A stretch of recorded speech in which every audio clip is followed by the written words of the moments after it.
Olá pessoal, sou Rodolfo Nicolai, sou sócio economista e consultor de investimentos aqui na Crescento e estou aqui hoje com o Luiz Gladucci e com o Pedro Neves para gravar o nosso primeiro comitê de investimentos nessa versão com vídeo e podcast. Para esse primeiro comitê gravado, a gente decidiu fazer uma breve recapitulação ali de 2025, colocar como foram as classes de ativos, como elas performaram ao longo de 25, como estava a nossa cabeça e como a gente vai se posicionar para 2026, né? Acho que esse é o ponto mais importante aqui hoje. Um prazer, Luiz, um prazer, Pedro. Muito prazer estar aqui. Meu nome é Luiz, estou sócio fundador aqui da Crescento, são 15 anos com análise de investimentos, sou engenheiro civil de formação e estamos aqui para passar um pouquinho da nossa perspectiva para 2026. É muito prazer, eu sou o Pedro, sou consultor de investimentos também, certificado CNPI, e vou trazer aqui para vocês como que o nosso cliente é, recebe essas recomendações no dia a dia, né? Como é que a gente vê isso pelo olhar do investidor. O comitê é uma prática que a gente tem mensal, de realizar algum estudo sobre um tema específico, algum tema que vem impactando o mercado, e ele serve para definir a nossa cabeça e como que a gente vai pensar a alocação dos clientes, é o ponto inicial, né? E para a primeira versão gravada, a gente focou em olhar para como a gente vai se posicionar em 2026. Então ele é o ponto inicial ali para a nossa alocação de investimento, onde a gente vai se posicionar em cada uma das classes, olhar um pouquinho para 2025, ver o que a gente acertou, onde que a gente estava posicionado e o que a gente aprendeu também para 2026 e colocar ele na carteira dos clientes, né? O Luiz já vem trabalhando há um tempo, então tem uma experiência grande, principalmente em mercados ali de renda fixa, bolsa e bolsa no exterior, né? Hoje o Luiz mora no Canadá e tem muito essa visão do investidor estrangeiro, né? Uma parcela alocada aqui no Brasil e também um investimento ali relevante internacional. Quanto tempo você tem de experiência com investimentos, Luiz? Já assim, olhando com muito afinco, pelo menos os últimos 10 anos, mas trabalhando com análise de investimento aí, olhando para o setor privado, já se vão 15 anos aí. E aí, mais recentemente, você pega os últimos 6, focado muito no mercado internacional também. Estou morando no Canadá, igual você comentou. Então, para além do investimento em si, um foco muito grande aqui em parte tributária, otimização tributária, que é um trabalho que eu e o Pedro fazemos muito ali na parte de planejamento para cada cliente. Exato. Então, a gente está. Trabalho complexo lá para o Canadá, com as particularidades que a gente tem lá. A gente acha o Brasil complicado, mas Até entrar no nesse Canadá, né? aspecto, o Canadá superou um pouco. Tem muita coisa legal, né? E ao longo do tempo, a Crescento vem trabalhando muito esse DNA de ter investidores fora do Brasil também, brasileiros que hoje moram fora, e ajudando eles a se organizar, né? O Canadá tem muita regra, tem muita caixinha, e você pode se beneficiar tributariamente, né? Das caixinhas de investimento que estão disponíveis no Canadá.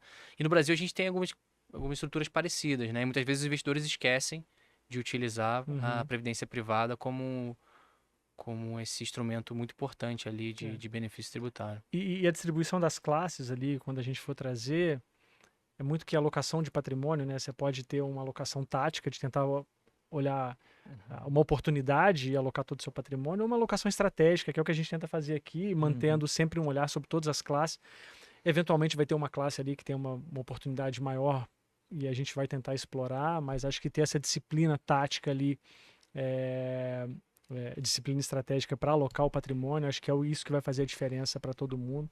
E aqui o nosso trabalho é tentar identificar algumas oportunidades que cada momento traz para a gente, né?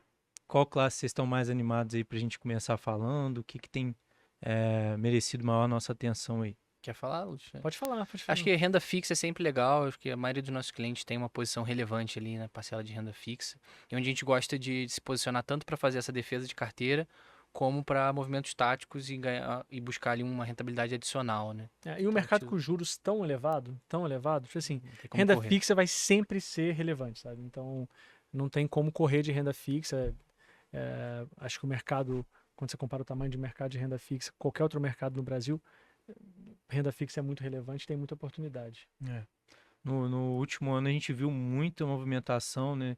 Buscando aí os fundos incentivados, né?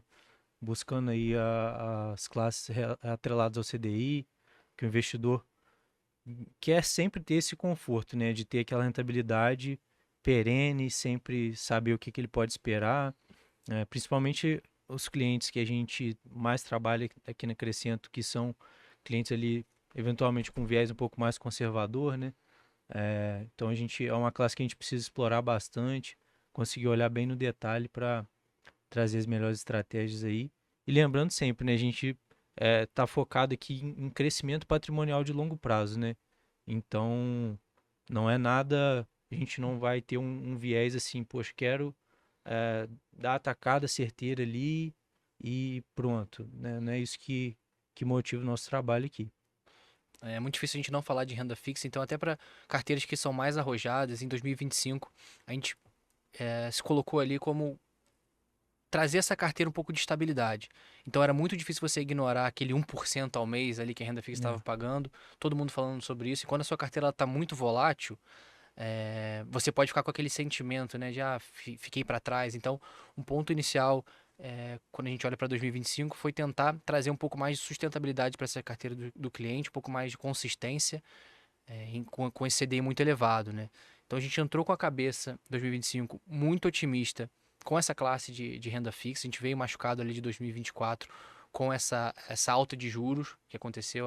Para quem não lembra, 2024 a gente esperava que fosse ter um corte de juros. O corte começou e no final do ano os juros terminou no patamar mais elevado ainda, né? Então, para 2025 a gente começou olhando muito essas taxas da renda fixa, né? Tesouro IPCA pagando acima de 7%, prefixados com taxas muito interessantes, e trazer essa carteira do investidor uma consistência, né? Próxima ali desse CDI. Tem algum ponto ali de 2025 que vocês enxergam que a gente se posicionou corretamente? Você acha que essa foi uma estratégia vencedora, Pedro, para 25? Eu acho que é sempre um desafio, né? Principalmente quando a gente fala das NTNBs aí que a gente tenta recomendar para os clientes, justamente porque quando a gente olha para horizontes longos, né? Um IPCA mais 7 ele é muito interessante e o cliente fica muito focado no curto prazo, né? Então é sempre um desafio a gente conseguir fazer essas recomendações que muitas vezes largam abaixo do CDI e a pessoa está muito focada no CDI, ele no curto prazo, e a gente tem que sempre tentar fazer aquele processo de mostrar para a pessoa que a gente está focado no crescimento patrimonial para prazos um pouco mais longos, que eventualmente essa taxa de juros vai cair em algum momento. Então acho que a gente foi bem assertivo no nosso posicionamento no passado. Né? E 2025 tinha uma característica quando começou o ano, e a gente comentava muito externamente, que é assim, você pode mirar quase em qualquer lugar que você vai acertar, sabe? Dificilmente você vai cometer um grande, que eu digo, era um ano em que se esperava que a bolsa fosse subir, esperava que o tesouro fosse render bastante, né? Exatamente porque estava se prevendo no começo do ano algum corte de juros ali também, né? E aí a gente vai ver todos os efeitos ao longo do ano, os impactos, né? Do que aconteceu, mas 2025 era um ano que a gente tinha muito otimismo com a maioria das classes de ativo. Verdade. Porque o cenário era muito, muito, muito próspero, né? Você está partindo com uma economia estrangulada ali, com juros muito elevados, quase tudo, quando esses juros caem, vai subir, né? Todo mundo vai se beneficiar disso. A gente olhava para 2025 e via quase todas as classes de ativo muito interessantes para comprar. Via tudo, tá muito bom, tá muito bom. Você olhava fundo imobiliário e falava assim, cara, fundo imobiliário vai se beneficiar muito do corte da Selic. E coisas que vão se repetir para esse ano, né? Porque uma vez que a Selic não caiu, o que você olha para esse ano, você fala assim, essa perspectiva continua agora, né? De uma perspectiva de queda, e quem se beneficiaria muito em 2025, que talvez não se beneficiou tanto, ainda tem uma janela aí de oportunidade bastante interessante para 2026.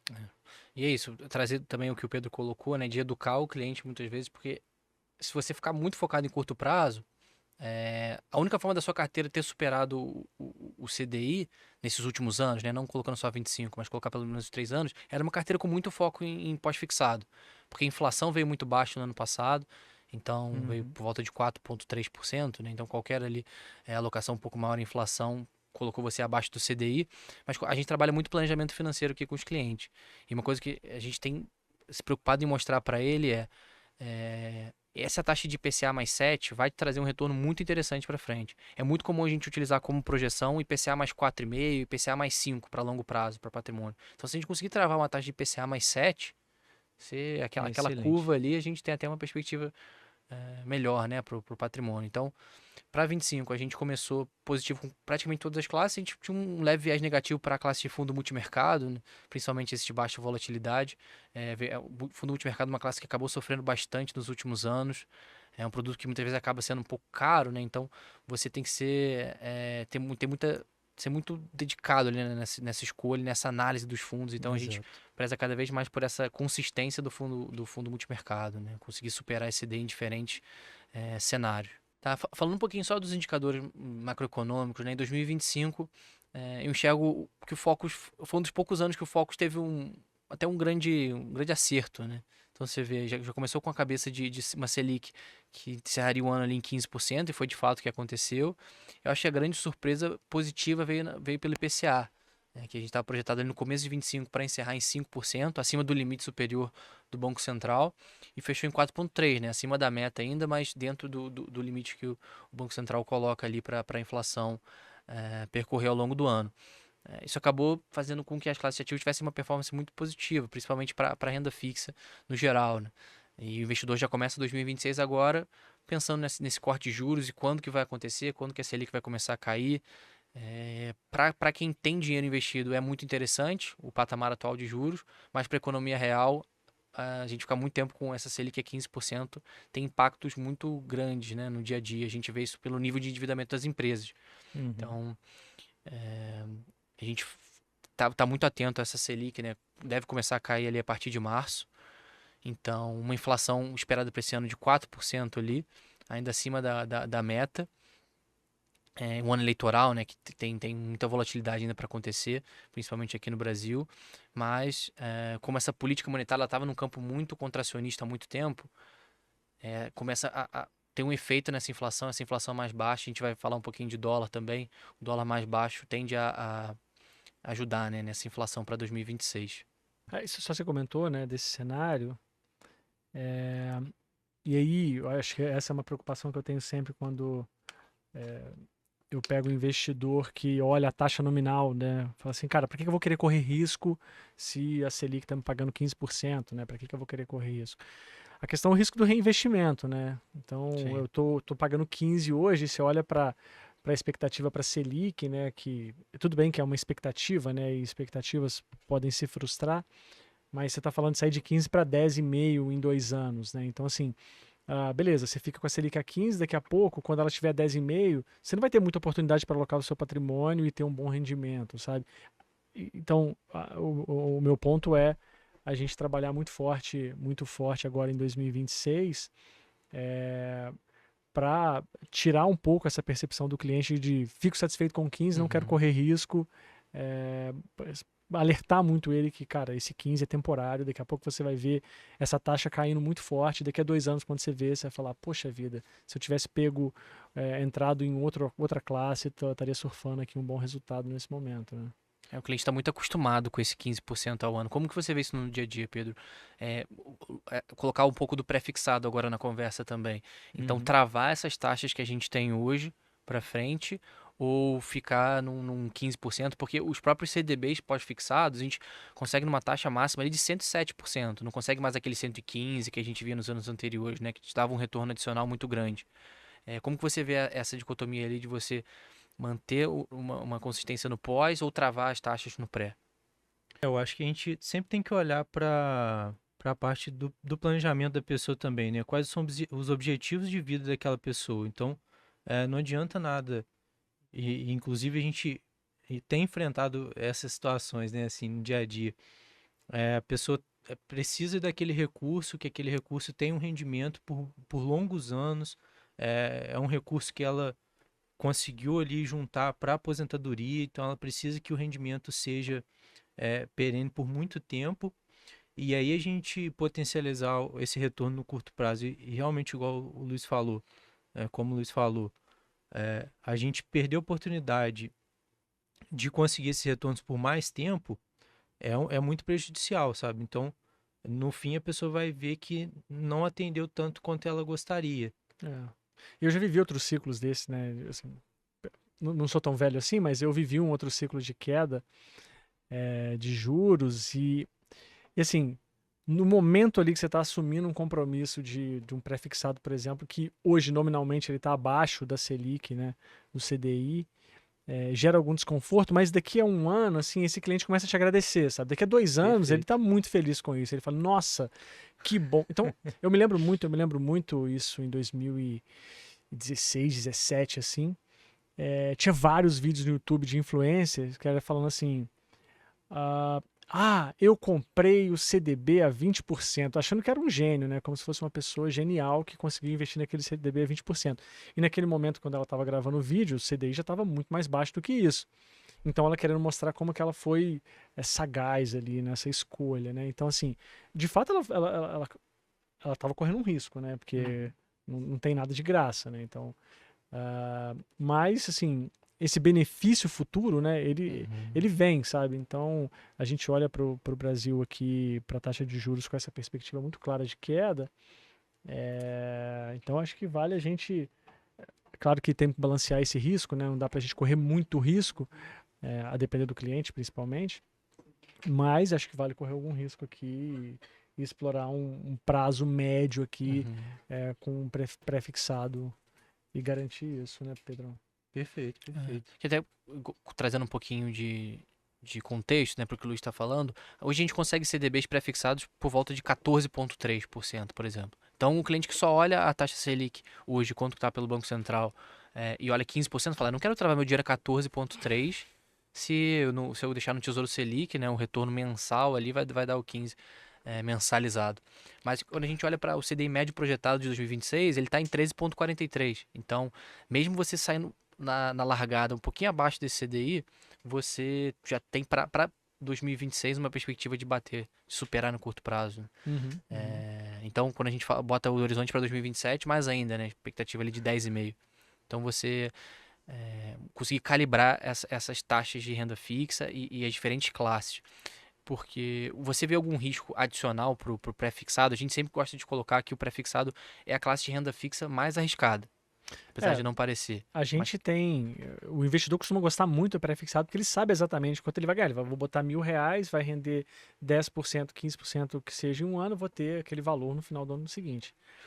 Só que ele é o que tem mais risco, disparado que tem mais risco, exatamente porque esse número é baseado, você falar assim, tá rendendo 15%, o 15 é um número absoluto, né? Só que quando a gente vai avaliar o quão bom foi aquela escolha, é com uma análise comparativa, né? E a nossa comparação é a Selic que flutua, né? Então, a gente olha para um cenário de queda ali, a Selic chegando a 10,5 no futuro, mas nada impede de acontecer alguma coisa macro que influencie e de repente o cenário muda de novo, igual o Rodolfo falou em 2024, tinha uma perspectiva de queda que se frustrou e a gente teve, pelo contrário, um aumento da Selic. É claro que essa é uma expectativa, não tem certeza disso, e por isso que você é premiado por esse risco, né? Então, quando você entra num CDI, uma coisa você fala assim, vou ganhar 14% ao ano, e aí você olha a expectativa, média é 12% a Selic média nesse período. Você fala, estou ganhando 2% acima. Isso que você está ganhando 2% é o prêmio pelo risco que você está correndo. Do pré. Então, o prêmio do pré. Se você for pegar um IPCA+, que é se você comparar os três, né? Pós-fixado, que é o CDI Selic, o IPCA+, ou o pré disparado vai ter esse prêmio maior, você vai para o IPCA+, como ele tem uma parcela que é indexada a esse risco inflacionário, né? Então ele vai ter um prêmio menor, e o CDI que não tem prêmio, igual o Rodolfo comentou, já teve em momentos passados aqui 120% de CDI em títulos privados, e agora a gente está aí com 107, um número muito menor. Então, do ponto de vista de risco, né, tem muito mais risco, mas e por isso tem o prêmio, né, por isso tem esse ganho extra. E por isso que a gente gosta de trabalhar as 3 classes de renda fixa, né, Pedro? Então, o que a gente vai mudar na carteira de cada cliente vai ser a exposição que a gente vai ter em cada uma dessas classes. Algumas a gente vai estar mais otimista do que outras, igual a gente vai comentar aqui. Mas um ponto no título, quando a gente fala de título público, a gente estava com a cabeça de aproveitar muito essas taxas, principalmente de Tesouro IPCA, para ganhar na marcação ao mercado. Ou seja, com a queda dos juros e a queda do risco Brasil, esses títulos têm um potencial de ganho muito interessante. Então, para 2025, a gente aproveitou para, já comprando, né, o Tesouro IPCA acima dessa taxa de 7%. É uma ótima oportunidade, um ótimo momento de compra. E quando a gente olha para essa balança pré-fixado e Tesouro IPCA, acaba que os investidores eles já antecipam muito desse corte de juros. E a gente vê isso na boa rentabilidade que os pré-fixados já tiveram no ano de 2025. Então, quando a gente olha para ali o LTN, né, que é o Tesouro Pré-fixado de 2027, com 20% ao ano de retorno, 29% com 23%, foi um grande retorno. A gente ainda vê uma oportunidade melhor no Tesouro IPCA do que no pré-fixado, para surfar esse corte de juros. Exato. Né? A gente viu nos pré-fixados, a gente fala que eles já andaram, né? A taxa já teve uma queda na taxa e o título já teve uma rentabilidade que estava em linha com o que a gente esperava, né? E nos IPCA+, principalmente esses mais longos, ainda isso ainda não aconteceu, né? Eles acabam tendo um delay um pouco maior para que esse resultado aconteça. Então a gente ainda está vendo como uma grande oportunidade, momentos de entradas ainda para esses títulos IPCA longos, né? E mesmo assim o Renda Mais, nessa janela que a gente acabou pegando para apresentação aqui, a taxa já estava ali 6,85, mas a gente sabe que é um título bem volátil, né? Então ele já voltou a Já subir. voltou para 7, né? IPCA mais 7. Exatamente. Mas Então, teve um super retorno, né? Você pega. Eu acho que o benefício do IPCA, né, que a gente sempre fala aqui do Tesouro IPCA, que no caso aqui o Renda Mais, é a duration dele, né? Estamos falando de um prazo muito longo. Qualquer queda na taxa, qualquer redução da percepção de risco, vai gerar um retorno absurdo, sabe? E a gente gosta muito de explorar o Tesouro. Claro que a gente pode explorar o Tesouro para receber isso lá no futuro. E a gente usa isso também como um investimento para o longo prazo, para eu receber lá na frente. Mas tem muita oportunidade de explorar a marcação a mercado e ganhar dinheiro com isso, sabe? Existe uma correlação entre ele e a bolsa ali um pouco. É muito volátil para quem acompanha a marcação a mercado. Gera até desconforto. Eu tenho um cliente aqui que está com a gente, sei lá, 5 anos. E toda vez ele me pergunta, cara, será que é hora de vender porque está caindo? Será que é hora de vender porque está caindo? Porque ele olha a marcação a mercado. Só que quando cai, tá super interessante a taxa, né? A taxa tá IPCA mais 7, igual o Rodolfo comentou. É multiplicação de riqueza, né? IPCA mais 7, para quem tem um patrimônio elevado, é multiplicação de riqueza e certamente vai levar a pessoa para um caminho muito saudável. Enfim, acho que meu ponto é esse aqui, de explorar esse prazo longo. Quanto menor o prazo, igual o Pedro falou do pré, o pré tem um prazo menor. Logo, como ele já andou um pouco, se ele andar mais um pouquinho, tem pouco ganho ali. exato. Potencial, né? Porque quanto maior o prazo, maior é essa marcação ao mercado, o efeito dela. Eventualmente a gente está falando muito aqui de cliente, né? Porque a gente está falando dos casos que a gente atende, mas você que investidor que tá nos ouvindo aqui, é muito importante, né? Você ter atenção na questão da volatilidade, né? A gente está falando de títulos aqui, como o Luiz falou, quanto mais longos, mais voláteis. Então, tem que ter muito cuidado, principalmente porque não é um título para você investir e sair no meio do caminho. É um título para você fazer uma alocação bem pensada, para você não precisar deixar a estratégia no meio ali do processo e acabar perdendo com isso. Você não pode contar com esse dinheiro, né? Exato. Apesar de ser renda fixa, não conte com ele, não use ele como uma reserva de emergência, Exato. né? Exato, porque assim, pela volatilidade dele. Você quer reserva de emergência, vai num Tesouro Selic que você tá tranquilo. Acrescento, né? A gente acaba preferindo, como os meninos comentaram, alocar para longo prazo no Tesouro IPCA e para pré, a gente tem preferência para bancário hoje, né? Porque justamente você não tem essa marcação a mercado e a gente consegue trabalhar com taxas interessantes. Então, quando a gente vai olhar ali um spread médio, como eu comentei, para 2029 a gente consegue CDB Express por volta de 14% ao ano, enquanto no Tesouro Nacional essa taxa está de 12,85%. Você ainda vai receber aquela volatilidade ali no meio do caminho.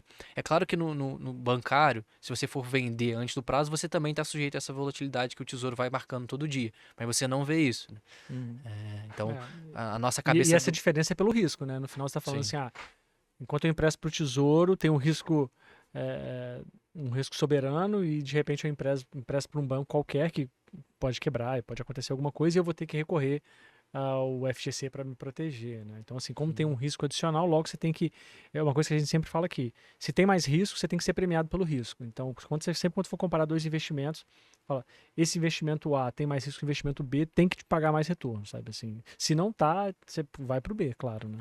Sim.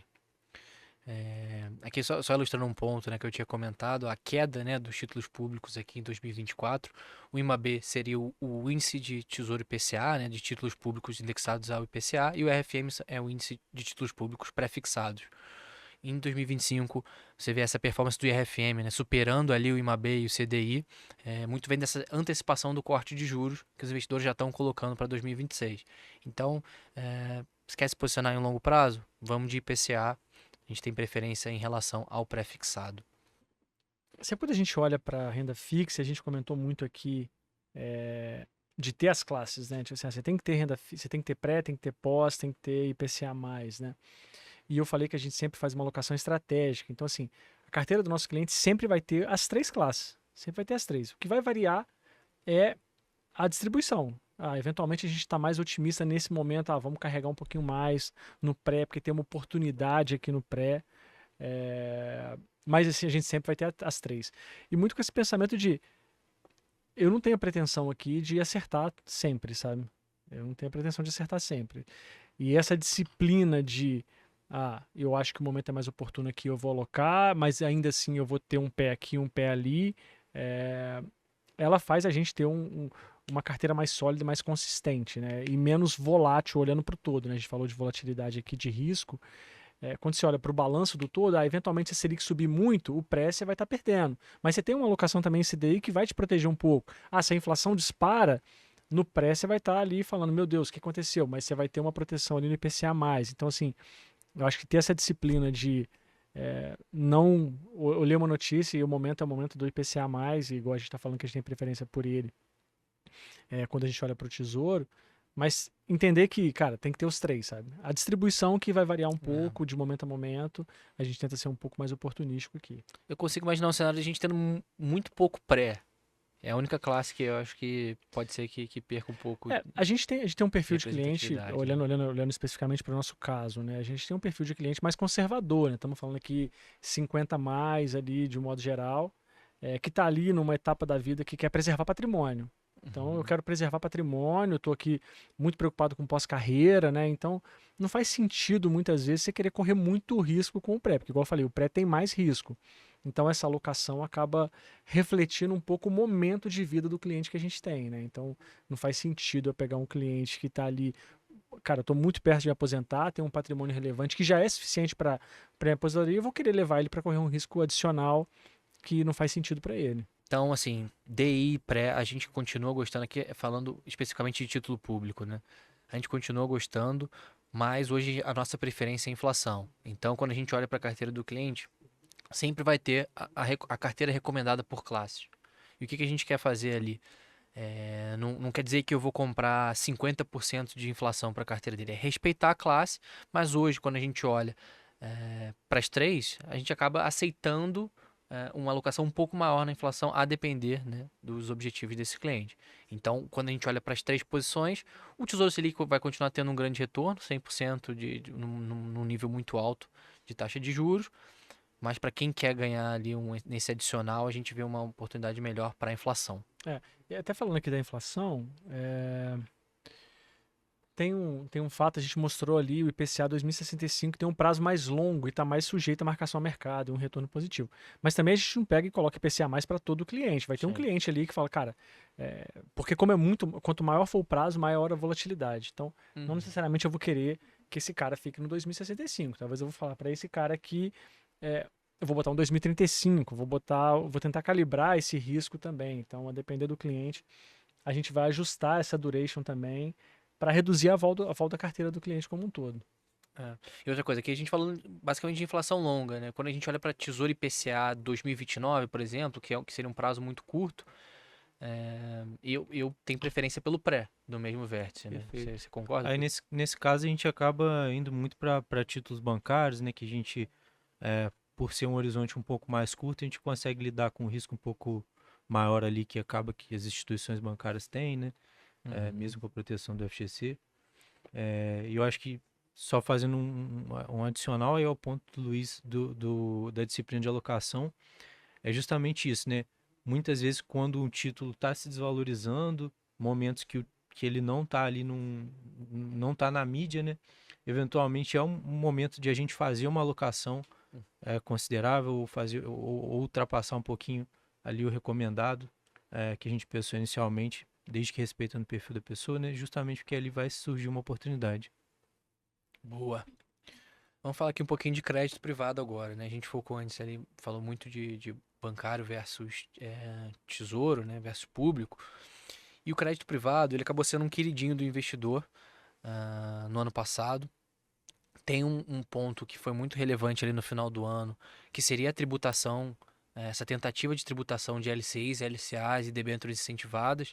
Então, o governo abriu uma janela que quem investisse até 31 de dezembro não seria tributado nesses ativos. Então, isso fez com que tivesse um fluxo muito grande para esse tipo de investimento, né? O investidor que gosta, né, dessa isenção correu para esses títulos, e isso acabou comprimindo muito as taxas, né? Os spreads, que é basicamente aquele o a mais, né? Seria o IPCA mais alguma coisa, que geralmente anda muito em linha com o título do Tesouro. O que vocês viram de diferente em 2025 para essa classe de crédito privado, Pedro? Acho que tem muito isso do que eu coloquei, mas o que chamou a atenção do investidor para essa classe em específico? Eu acho que principalmente ele foi uma classe de ativo que conseguiu unir o retorno da renda fixa pós-fixada, né? Que é esse CDI que já tem ali uma garantia de recebimento, com essa isenção, né? Então a gente às vezes viu ali fundos rendendo 16%, 17% em valores absolutos, então isso atraiu muitos investidores, mas não necessariamente a gente continua vendo uma oportunidade tão grande para esse ano se repetir, né, esse tipo de ocorrido aí. Então cabe um pouco mais de cuidado para 2026. Tem bastante risco, né? E quando você olha para crédito privado, e isso é uma coisa que eu gosto muito de bater na tecla, que assim, você tem que ser premiado pelo risco que você corre. Então, você olha lá para o Tesouro, tá pagando IPCA mais 7, de repente você olha um título privado, tá pagando IPCA mais 7,5, você avalia muito se esse spread de 0,5 vai fazer sentido, sabe? E eu acho que esse é um ponto importante, porque toda essa compressão dos spreads que o Rodolfo comentou é fluxo, né? Assim, se tem fluxo, é oferta e demanda, né? Tem muita gente querendo emprestar dinheiro, então logo eu aceito, eu pago uma taxa menor, e o mercado vai calibrando. Tem muito fluxo chegando, cara, eu vou pagando cada vez menos. Tem pouco, eu preciso captar dinheiro, eu vou aumentando esse fluxo. Então, como tem muito fluxo chegando, você vai comprimindo essas taxas, mas não necessariamente você consegue premiar o risco que o investidor está tendo, sabe? Então, acho que vai ficar muito atento. A gente viu casos recentes aí de problemas que tiveram com alguns. Não é para, eu também não acho que é uma classe que a gente tem que abolir, mas e eu acho que o mercado como um todo precisa muito de fomentar isso, até para dar mais liquidez, o mercado secundário mais ativo. Acho que tudo isso ajudaria muito o mercado de crédito privado, mas de fato a gente tem um desafio aqui para 2026 em conseguir coisa boa. Exato. Nos últimos 4 anos ali, a gente está chegando nas mínimas aí dos spreads, voltando a ficar ali com as mesmas taxas do Tesouro, né? Como a gente consegue ver no gráfico, essa linha vermelha, que ela tá ficando ali abaixo do zero, né? Chegando no final do ano. Esse aqui é o índice de debêntures incentivadas, né? Então ela tem um componente que você é isento de imposto de renda. Logo, o investidor acaba aceitando ali. Hoje o spread médio está por volta de IPCA mais 7,4. Enquanto o Tesouro, para o mesmo vencimento, está pagando IPCA mais 7,6. Só que o Tesouro vai te cobrar um imposto de renda em cima disso. Mas mesmo assim, né, a gente vê como é um patamar de spread muito baixo. Então, o que o Luiz comentou, né, não necessariamente está premiando o risco desse investidor. E aqui a gente acende o alerta para principalmente debênture incentivada, seja CDI ou IPCA. A gente acaba tendo uma preferência, mesmo com esse nível de spread, pelas debêntures IPCAs, porque você tem um potencial ainda de ganhar nessa marcação ao mercado, justamente quando esse spread do Tesouro cair também. IPCA mais 7,6. No CDI, debêntures incentivadas ao CDI, você tem ali por volta de CDI mais 0,5, CDI mais 0,7, ou seja, você ganha mais no carrego, não nessa marcação a mercado da remarcação dos títulos que estão ali na carteira. Então, ficar muito atento para essa classe de debêntures incentivadas, que a gente comentou, teve esse fluxo muito grande de investidores e no final das contas não foi tributada, né? Continua isenta, a PL não foi para frente. Então, ficar muito atento com esse fluxo de renda fixa. Aqui a gente trouxe a captação, né, em 2025, de diferentes classes de fundos de investimento. Você vê que renda fixa recebeu um grande aporte, né? 84 bilhões ali, né? A gente vai falar bastante de FDIC também. A gente tá pontuando muito renda fixa, mas renda fixa é bem abrangente, né? Então, é, justamente no caso do investidor que estava, por exemplo, estou buscando um ativo atrelado ao CDI e ainda quero benefício da isenção. Ano passado entregou um retorno muito elevado, e esse ano a perspectiva pode não ser que o mesmo aconteça. Então, tomar um pouco de cuidado justamente porque esse tipo de ativo, né, os fundos de debêntures CDI, atrai um investidor que é mais conservador e ele pode acabar tomando um leve susto aí, né, porque a classe pode não se comportar da forma que está sendo esperado. O Luiz comentou bastante ali sobre oferta e demanda, né? E a gente não tem tanta oferta assim no mercado de dívida para comportar esse aumento do interesse do investidor pessoa física, né? Exato. Você acredita que o investidor ele subestima muitas vezes esse risco de crédito? Ele olha muito só para a taxa nominal do Com título, certeza, com sem certeza. pensar muito nos E principais riscos? a gente tem muito caso aqui na Crescento quando vem cliente de fora, assim, e aí de repente ele tá com um produto lá e ele não leu nem o que ele tava comprando, o que tinha de garantia, não tá olhando nada, E sabe? muitas vezes foi uma recomendação mal Uma feita pra recomendação, ele, né? e aí a gente pode entrar até num outro mérito que é conflito de interesse, mas sem entrar nesse mérito, olhando para o investidor a decisão dele, ele olha lá a taxa, e aí como tem essa simetria de informação de quem oferece e quem aceita, ele fala, pô, de fato a taxa tá boa, e aí não para pra prestar atenção no risco que ele tá correndo, sabe? Assim, isso acontece toda hora, chega cliente pra gente quando vem, frustrado eventualmente. E eu nem culpo quem indicou apenas, não, sabe? Eu acho que muitas vezes a falta de tempo ali, falta de tempo do investidor, de parar para ler e tal. É aquela coisa, você não tem tempo, não investe, sabe? Tipo assim, não vai fazer alguma coisa que você não tá seguro, sabe? Só Fica no porque conservador, fica né? no Um conservador. tesouro, Na um dúvida, Selic, na né? dúvida, não faça. Fundo caixa. E o que acontece muito é que, justamente porque o título ele é mais arriscado, ele tem uma taxa de retorno mais atraente, e aí você vê a carteira performando muito bem, principalmente quando ela tem muitos títulos privados, né? Aí você vê ela performando muito bem até que não. Até que Principalmente não, aí, até que não. e Até principalmente que você tá fazendo a marcação teórica, né, dos seus É. ativos, que é só pegar quanto que é essa taxa e compondo ela no diário, né? Você não vê a flutuação do Até que de dia a repente dia. ela vira pó, né? E a gente viu Exato. alguns casos específicos, né, de crédito privado no ano passado, ligados ali ao Banco Master. Então, Oncoclínicas foi Muito um título prejudicado. que caiu para IPCA, mas chegou a bater IPCA mais 50 no mercado secundário, né, que é a taxa de calote, né, É. e aí você avaliar muito bem esse risco, né? Porque também se você vende no mercado secundário, você sai com uma perda relevante do seu título. Então, faça com calma essa alocação de crédito privado. A gente tem preferência por alocação via fundo, mas a depender da sua carteira, a gente sabe também que tem oportunidades interessantes em Perfeito. papéis específicos que a gente faz a análise, né, de crédito, olha para a empresa. E aqui na Crescenta a gente acaba tendo um pouco, quando a gente olha para crédito privado especificamente, né? Porque a gente tem a parte aqui de wealth, mas a gente tem a parte também que a gente atende empresa, né? São muitas empresas. Ano passado foram 90 projetos que a gente tocou, 90 empresas diferentes ali, não necessariamente 90 empresas diferentes, mas 90 projetos que a gente tocou de empresas de setores mais diversos, assim, empresas listadas na bolsa, trabalhos muito interessantes que ajudam a gente a ver o que está acontecendo no mercado ali também, sabe? Acho que esse know-how, esse conhecimento, né, que a gente acaba usando tanto para o privado quanto para fazer análise dos investimentos públicos aqui, de empresas listadas e tal, eu acho que ajuda muito, muito a... É um mercado difícil, né, porque é informação, mas ainda assim acho que a gente tem uma vantagem aqui para analisar esses créditos privados, né? Com certeza. Acho que vale a gente pontuar também, brevemente ali, em relação às classes que tiveram muitos resgates também, né?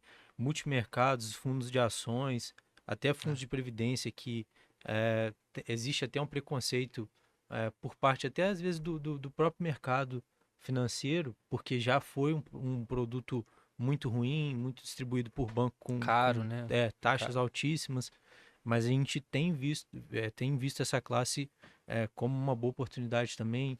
justamente ali na alocação de multimercados via previdência, evitar comicota, facilitar ali a sucessão. Então, Tem É essa uma pena diligência. até você parar pra pensar, né? Você fala assim, sim. assim, é bom que o mercado hoje ele tá vendo essa oportunidade do crédito da Previdência e tem muitos bons produtos hoje na Previdência. Uhum, Mas, assim, eu acho que deveria ser mais explorado, sabe? Acho que os perfeito. benefícios tributários da Previdência são absurdos, assim. Então, a gente olha, e eu acho que o multimercado que não Previdência, né? Ele talvez seja, a depender, assim, tributariamente falando, um dos piores opções, né? E acho que ele sofre um pouco com isso. Mas quando a gente olha para a Previdência, fala, cara, beleza, acho que o multimercado, a ideia do multimercado é muito boa, mas tributariamente ele não é tão eficiente. Mas você consegue investir no mesmo risco ali, no mesmo gestor, Mesma na mesma estratégia. casa, Uhum, só que lá na Previdência, que tem um benefício tributário. Então, você está no melhor do cenário, sabe? Você tem aquele gestor que você gosta e você não tem um problema tributário, e aí você tem a Previdência como um ótimo veículo para quem. A gente aqui gosta muito, e aí, de novo, né, nosso cliente ele se beneficia muito tributariamente disso tudo. Foi se perfeito. posicionando muito forte nos últimos anos, né? Fazer essa migração do multimercado tradicional para o multimercado previdência. Mas é uma pena mesmo esse resgate, né? A gente fez até um estudo recente. Eu não tenho aqui o número de cor aqui, se Pedro e o Rodolfo tiver, mas quando você compara, por exemplo, um investimento num fundo multimercado, comparando com um investimento que tem como cota, quando você compara Uhum, com o mesmo investimento, o mesmo risco, quando você investe numa previdência e você está ali escolhe o regressivo lá na frente, 10% de alíquota de imposto, assim, o dobro de rendimento, era um número muito assustador. expressivo, é assustador, lembra? Quando consegue usar o benefício, principalmente quando consegue usar o benefício do PGBL, né, que tem aquele abatimento fiscal ali para quem tem renda tributável elevada, com certeza, assim, é disparado uma das melhores alternativas E é atualmente. interessante que você pode correr pouco risco, assim, quando você compara assim, porque a gente olha muito para investimento, estamos falando aqui de classe de investimento, vou investir na bolsa, vou correr risco, vou investir no Tesouro IPCA+, vou correr risco. Mas eventualmente tem estratégia que você, olhando o benefício tributário, né, que você pode correr menos risco e o efeito no final do resultado, do lucro líquido, quanto você vai ter de retorno mesmo pós-imposto, é o mesmo correndo menos risco, sabe? Então, assim, analisar, a gente aqui tá muito focado aqui em analisar classe de ativo, investimento, mas a gente nunca pode esquecer a parte tributária, assim, ela é tão Uhum. importante ou mais importante em muitos casos do que você ficar tentando gastar energia descobrindo quem é o novo cereja do Vencedor, né? mercado, sabe? Uhum. Exato. Me chama muita atenção também que o ETF, né? Como ele ainda é pouco utilizado pelo investidor. Acho que principalmente para investidores que não tem um acompanhamento, né? Tenta uma gestão mais ativa de carteira. Você tem uma gestão passiva no ETF, né? O ETF é basicamente você comprar um índice. Seja qual for esse índice, ter índices de renda fixa que você pode se expor, tem índices de bolsa. Vou comprar só a bolsa brasileira em um ativo. É o ETF, assim, você garante que você não vai perder para a média, não vai ter um retorno acima, mas você vai estar sempre ali pagando um valor baixo, né, por ativo, porque são investimentos baratos, quando a gente compara por taxa de administração. E tem muito sentido aí para o investidor que não quer fazer essa gestão ativa, ficar comprando, vendendo sempre, girando Não, e é carteira, né?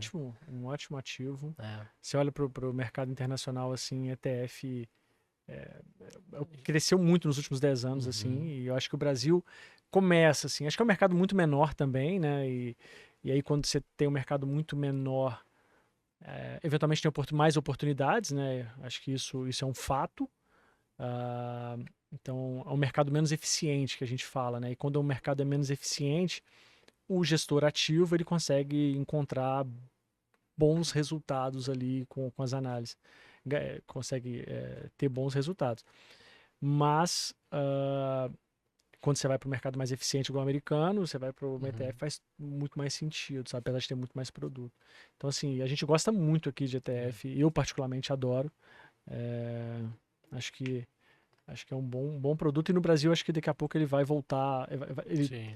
ele vai crescer mais, sabe? Ele já cresceu bastante o ano passado, mas acho que vai crescer mais, assim, em Com essa relevância. volta da Bolsa Brasileira, né? Vai Essa ter. volta da Bolsa Brasileira. É. E a gente gosta muito de ETF para renda variável e muitas vezes para o investidor conservador você também tem a opção de ETF de renda fixa. Às vezes acaba assustando porque eles são negociados em bolsa, mas com ETF de renda fixa, você pode comprar uma média do Tesouro IPCA, por exemplo, uma cesta de títulos do Tesouro IPCA. Tem um ETF muito legal que saiu agora, ele segue um índice de letras financeiras. Então você consegue investir ali em renda fixa, em um ativo só. Você compra um índice, ele já é tributado na fonte, diferente do renda variável, que você tem que emitir uma DARF, é um pouquinho mais chato. Então tem oportunidades muito interessantes em diversas classes para se expor. Uma pena ele ser ainda tão subutilizado, né, pelo investidor brasileiro. A gente falou um pouquinho de crédito privado e tem uma classe de ativos também que recebeu ali um grande fluxo de aporte do investidor e uma atenção esse ano, né, principalmente, que é a classe de FDICs, Pedro. Acho que você que é um entusiasta aí do investimento, está sempre recomendando para os nossos clientes. Você podia explicar ali um pouquinho para a gente sobre esse interesse do investidor, como o que tem ali dentro do fundo de FDIC, e o que a gente está vendo de perspectiva para ele para os próximos anos. Perfeito. Os FDICs principalmente através de fundos, né, que a gente aloca, né, então através de um fundo de direito creditório, né, essa sigla, são fundos de recebíveis, né? Então, imagina que você foi numa loja de uma rede, fez uma compra de um produto e você parcelou aquele produto. Esse fundo ele vai adiantar esse pagamento para a empresa e o fundo vai ter o direito a receber essas parcelas que eventualmente você tem que pagar ali para essa empresa. Então, além disso, tem muito crédito consignado ali dentro. Então, são ativos que a gente precisa de um pouco mais de atenção, né? A gente faz uma recomendação, mas precisa de uma diligência muito grande. Mas, eventualmente, ele está bem alinhado com o perfil de um cliente ali, que ele tem uma certa tolerância a risco, já tem, às vezes, um patrimônio mais elevado, ele entende o produto, então a gente precisa fazer um processo mais profundo de explicar, mostrar para a pessoa o que tem ali dentro, mas eventualmente esse produto cabe na carteira. E lembrando, é um produto para um investidor qualificado, então seria ele ou uma pessoa com uma certificação ou uma pessoa com mais de 1 milhão de patrimônio líquido em ativos financeiros, né? Então isso é um diferencial muito grande, mas é uma classe que consegue performar muito bem e é independente do cenário, né? Porque é uma dívida relativamente um pouco mais barata do que a dívida emitida pelas grandes empresas via crédito, né? É uma dívida de curto prazo, diferente dos créditos privados que a gente comentou, que são dívidas mais de longo prazo, né? Os FDICs trabalham ali com aquele fluxo de caixa mais constante, né? Mas é uma classe que merece muita atenção e tem trazido resultados muito relevantes. Ele acaba mitigando o risco tendo muito dessa dívida em carteira, né? Então, a gente comentou, são fundos que podem ter precatórios também, né? Que são dívidas do governo, mas a gente prefere evitar esse tipo de dívida. A gente foca exato. mais nos que têm antecipação de recebível. Eu acho que um ponto do FDIC é que a grande maioria dos seus ativos, ele é marcado a CDI mais alguma coisa, CDI mais 2,5, CDI mais 3, o que faz com que o ativo tenha uma correlação muito grande e consiga ganhar em diferentes períodos do próprio CDI, né, nessa Justamente. marcação. Então, quando a gente olha no gráfico de rentabilidade, ele acaba funcionando como um CDB com liquidez, praticamente, né? Se ele não tiver um evento de mercado ali com que você tem um grande fluxo de resgate, ele acaba funcionando como um CDB com liquidez. Exato. São fundos ali que geralmente têm a liquidez um pouco mais restrita, né, de 60 a 90 dias. E é importante uma atenção muito grande no risco, né, que ele geralmente não é muito percebido pelo investidor, principalmente que não está olhando com profundidade. Então, uma classe que geralmente tem um pouco mais de caixa, né, então o fundo coloca ali 10% do patrimônio em caixa, justamente para amortecer os eventuais calotes que o fundo venha a ter. Então ele vai fazer aquela marcação teórica ali, você não está vendo o risco, então ele precisa de um pouco mais de discernimento na hora de ser alocado. Você só vai sentir na cota se ele tiver uma inadimplência acima desse 10% que ele Exato. tem ali disponível em caixa. Então vai bem em linha com o crédito privado, quando a gente investe diretamente no crédito privado que a gente falou, né? O risco, entre aspas, não existe até que ele aparece muito escancarado, né? Então, justamente por isso que precisa de uma atenção mais relevante. Evento de crédito, né? Exato. Você pode ter os principais perigos do FDIC seria um fluxo de resgate muito elevado, que o gestor defende dessa forma, né, tendo um valor relevante ali em caixa, vai variar de 10% a 15%, ou uma onda de inadimplência muito elevada, né? Então, para isso, ele já coloca ali uma provisão para esse tipo de devedor. Para 2025, a gente tinha uma perspectiva muito positiva para crédito privado, muito pelo nível de Selic que a gente estava vendo. Isso é uma classe de ativo que a gente estava bem confiante de que iria superar o CDI, né? Refletindo ali nas diferentes classes dessa renda fixa. Aqui a gente utilizou índices de debêntures da Ambima, então para ver a marcação, né, de diferentes classes. E para 2026, a gente entra um pouquinho mais reticente com essa classe, mas acho que tem que ter no perfil. Praticamente vai ser muito difícil, né, do investidor conseguir fugir dessa classe. É só ter um pouco mais de diligência e evitar esse título diretamente, escolher ali o papel, né, especificamente, sem essa diligência de você analisar a empresa, olhar para spread, olhar para quanto que está pagando em relação a tesouro. Porque muitas vezes, igual a gente comentou ali sobre o incentivado, você tem um prêmio muito baixo em relação a comprar tesouro ou comprar um título de dívida de empresa, que muitas vezes é um título longo, né, vencendo em 33, 32. Você está se expondo ali a esse evento de crédito, né? Então, E concentrado, né? Geralmente, quando concentrado. você vai fazer, você não vai parar e falar assim, vou analisar 10 empresas de modo que eu consiga diversificar o risco. Uhum. Porque a energia que você vai empenhar para isso é muito grande. Então, assim, investir através de um fundo faz muito mais sentido para mitigar, por exemplo, esse risco. Você até pode continuar querendo correr, mas a energia empenhada para você conseguir diversificar o risco em crédito privado, ela é muito grande. Ela é muito grande, não é algo trivial, não. Né? Exato. Eventualmente a gente vai acabar usando só ali quando a gente tiver uma pessoa que tem um patrimônio muito relevante, a gente tem uma Oportunidade de equipe, mercado, né? uma oportunidade de mercado, claro, a gente tem uma equipe que tem capacidade de fazer essa análise, né? Não é para todo investidor, não é para toda situação. Muito bem. Exato. E aí, para renda fixa privada, a gente acaba preferindo CDBs inflação, né, para esse médio prazo, que hoje a gente encontra ali por volta de IPCA mais 8,5, IPCA mais 8,8 para prazo um pouquinho mais longo. E pré-fixado, travar ali a taxas, como tinha comentado anteriormente, a 14,3, 14,5. Então, muita atenção para crédito privado e principalmente para bancário, a gente está falando de bancário, né? Bancário indexado ao DI. Acho que o prêmio hoje está muito baixo. Acaba que ainda vale a pena se for curto prazo, né? Curto prazo, Você pegar uma isento. LCI e uma LCA ali, eventualmente não vai fazer sentido, Uhum. que vai trazer um bom retorno, mas de contrário, né? Acho que E aí falando de multimercado, que é uma classe que veio sofrendo ali no pós-pandemia, né? Teve um pouco de dificuldade de entregar uma performance consistente e acabou sofrendo no ano passado muitos resgates, né? Mas é uma classe que, apesar do nosso viés entre negativo e neutro, isso se dá principalmente porque a gente precisa de uma seletividade maior nessa classe do que a gente tinha nos últimos anos, né? Então, quando a gente olha para trás, se você investisse num multimercado ali na média, você já tinha um retorno acima do benchmark, ali em cima do CDI, e um retorno consideravelmente interessante.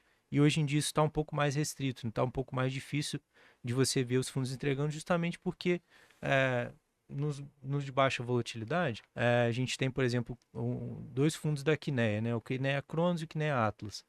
O Atlas sendo de mais volatilidade e o Cronos de menos volatilidade. Os dois com a mesma estratégia. O que a gente percebe? Que o fato de dentro do Kinea Cronos a gente ter ali uma parcela considerável de renda fixa e ele, por conta disso cobrar uma taxa de administração, ele acaba tendo um pouco mais de dificuldade em trazer uma boa performance. Então faz muito mais sentido a gente pegar a mesma estratégia que o fundo faz, só que a gente mesmo controla a volatilidade que a gente quer na carteira, né? Então a gente coloca ali, por exemplo, eu tenho 100 mil reais, eu coloco 50 mil em Kinea Atlas, 50 mil em CDI. Eu vou ter uma volatilidade igual ou menor do que o Kinea Cronos, com a performance relativamente, consideravelmente, na verdade, maior, né? Então, aí, nesse estudo que a gente faz ali, desde o início dos dois fundos, a gente conseguiu um retorno ali de 125, quase 126, contra 114 do CDI. Quase 14% de retorno de diferença, com uma volatilidade até menor. Aí a gente... Tem um ponto da classe multimercado que ele sempre ganhou muito dinheiro em momentos de corte de juros, né? Muitas vezes se posicionando justamente no tesouro para surfar nessa marcação ao mercado. E hoje a gente já está fazendo muito dessa estratégia por fora, né? A gente consegue fazer isso de uma forma mais barata. A gente não precisa pagar 2% 2 de mais taxa 20, de né? 2 mais 20 para É. administração e performance do fundo. A gente consegue performar com o tesouro, né, de uma forma mais barata e a gente acaba escolhendo gestores que têm uma cabeça mais macro global, né? Consigam performar em diferentes cenários e tem uma visão de alocação que não seja só Brasil. Então, o próprio Kinea é um fundo que a gente gosta bastante por ter uma exposição global relevante, tem uma estrutura de pensar de uma forma descorrelacionada ali do mercado, tem teses que são fora da caixa. Então, a gente ser cada vez mais seletivo no gestor, na cabeça de onde a gente está colocando o nosso dinheiro, né? Se for para a gente replicar uma estratégia que a gente consegue fazer facilmente aqui no Brasil, a gente consegue fazer por fora. E é muito isso que o Pedro colocou, da gente montar e fazer de uma forma mais artesanal. Então a gente reduz um pouco essa exposição que a gente tinha de multimercado, coloca um pouco mais de volatilidade para buscar um retorno adicional e com essa parcela que a gente retirou, a gente concentra ali em algum fundo pode ser até um FDIC, né, que a gente comentou ali anteriormente, que está tendo uma ótima rentabilidade ali acima do CDI, ou a gente traz para um ativo de caixa mesmo, né, trazer para uma liquidez e a gente reduz a gente não fica com essa volatilidade, com a mesma posição que a gente tinha no fundo anterior, né? Muitas vezes pagando esse 2,20 para ter uma gestão aguada, que a gente fala, né? Que tem o posicionamento do fundo, mas metade do que ele tem no caixa... Você tá pagando 2% pro cara botar em CDI, em Selic, exato. Só Selic. para reduzir a volatilidade, a gente consegue fazer isso. A gente consegue fazer isso em casa.